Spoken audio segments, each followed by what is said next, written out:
How to fix iPhone 15 not charging when plugged. Let's get started. The very first thing you want to do is give a fresh restart to your device. A simple restart can sometimes fix charging issues.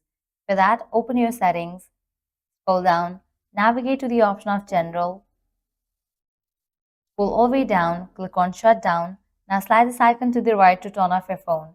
Once you turn off your phone, wait for a few minutes and then you can try charging your phone. Heading towards next solution, scroll up, open this option Software Update. If any updates are available for your device, update your phone software to its latest version.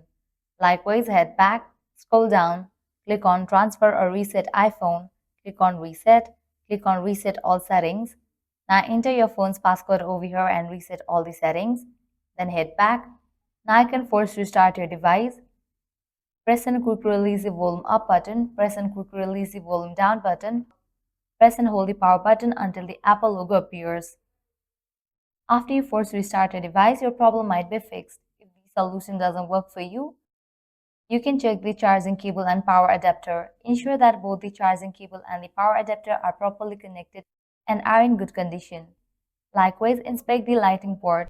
The charging port on your iPhone may be clogged with debris or dust, preventing a proper connection. Use a flashlight to check for any obstructions, and if you find any, gently clean the port with a soft brush or compressed air. If none of the above steps resolve the issue, it's possible that there is a hardware problem with your iPhone. In that case, it's best to contact Apple support or visit an Apple store for the further assistance. Applying these solutions, your problem will be fixed. Well, this is how you can fix iPhone 15 not charging when plugged in.